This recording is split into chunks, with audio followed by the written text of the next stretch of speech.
Welcome back to the Coach's Corner. Wow, I have missed this space. I wanted to dive into something very important today, 5 reasons why you might be plateauing in your fitness journey, which is going to lead to the next episode of Coach's Corner about the importance of enjoying the journey, because the amount that we're able to enjoy out of this journey will definitely dictate our success, but most of all, our happiness throughout it. And I've seen it happen to myself and other professional athletes and other high achievers where the outcome is the only thing that's important. And if we live our lives in this way, guys, we're setting ourselves up for complete unhappiness and stress. And that's not a life worth living. And it's also not the life that we're called to live. So let's dive in. 5 reasons why you might be plateauing in your fitness journey. The first reason I'm going to point out is as your level increases, or as your fitness level increases, we should say, the intensity level doesn't change. So what I mean by that is as you become more active, as you become more fit, as you become more able, the intensity level also needs to come up to match that. That doesn't mean you have to continually lift more weight or continually do more reps or continually do more cardio. But if our variables are changing and ebbing and flowing and taking us through different phases or cycling of programming and also adaptations for your body, this is how we avoid plateau and continue the change. Now, let me also point out this important key factor. What are we defining as plateau? Is it a number? Because if it is, this is the danger zone. Numbers are danger zones because numbers can only fluctuate so much until your body says, I'm kind of comfortable with these numbers right here. It's called a body fat set point. This is important to know. We all have a body weight or body fat set point in which it's kind of like a thermostat. Our body says, I like to be around here. And what it's going to do is as your fitness level increases, it's going to adjust your internal physiology makeup through metabolism, through hunger, through storage of fat in order to maintain that body weight or body fat set point. So how we trick this is changing the level of intensity periodically, or the variables, meaning reps, sets, rest, maybe even doing drop sets. So if you're given a program, if you're coach, or if you're finding a program, I give my clients a program. And if they're just checking off the boxes, they're going to receive a certain level of result based on what they're doing. Now, they may see that result and then it may pause and they think that there's something wrong with them or the program. When in reality, it's like what got you here is not going to get you to the next level. So we need to take it up a notch and we need to change some things. We need to have an athlete mindset where we're chasing the difficulty. We're chasing the struggle. We're chasing the intensity that makes us feel like I put in the work today and then I put in just a little bit more. Number 2, cortisol, stress. Stress can come in so many different forms, and I don't just mean that to be work stress. Stress is the internal, it's a hormone in your body, in your makeup, where it's an internal state. So we can look at this as a total picture where we're creating stress in our bodies every time we work out, every time we don't breathe right, every time we take in somebody else's energy that we shouldn't be, every time we lose sleep, every time we skip a meal, every time we don't drink enough water. This is an environment of stress. It's not like an actual variable of stress. Now it can be, but here's the key point to remember. Cortisol is the #1 threat to muscle building, weight loss, and overall results in general. This can come in the form of food, lack of recovery, lack of sleep, alcohol, overtraining / under recovering, because technically it's very, very hard to overtrain, but it's more likely that you're simply under recovering. So when we need to manage this stress level in order to keep your body in a state that says, oh, it's okay to let go of this fat. It's okay to let go of this weight. It's okay to continue to grow. You want to treat your body like a garden. If there are too many weeds, the flowers aren't going to grow. If the soil isn't sifted and filtered from contaminants, the flowers are not going to grow. Your body is the same. If you're continually putting it in an environment of stress without nourishing it through proper food, meaning colorful foods, fruits and vegetables, animal products, yes, animal products, and then the right amount of micronutrients that come in the form of fruits and vegetables, and maybe even supplementing this process, your body is not going to be nourished in order to recover from the load that you're giving it. We can go into cortisol in another video if you would like to, but that one's a big topic. Number 3, under eating or overeating.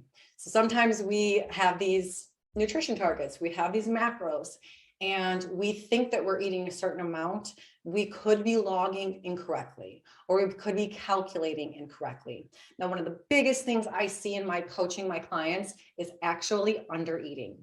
It is, I don't know where we came up with this, that if we eat less, we'll lose more weight. But I can't tell you how many overweight or stubborn fat cells or stubborn body fat percentages I've seen in clients that they're under eating, and it's just sabotaging everything. As a matter of fact, I've had many people come in, start their training routine, not change a single thing with their eating as they're under eating, and they've actually gained fat. And the reason actually triggers us right back to the previous topic of cortisol, because they're increasing their stress hormone. They're breaking down more than they're able to build up or recover from. And your body is just going to go, no, no, no, I can't have that. I need to store this fat because this person isn't, I don't trust that they're going to give me what I need to recover. So I need to hold on to it. Okay. And then the opposite of that would be overeating.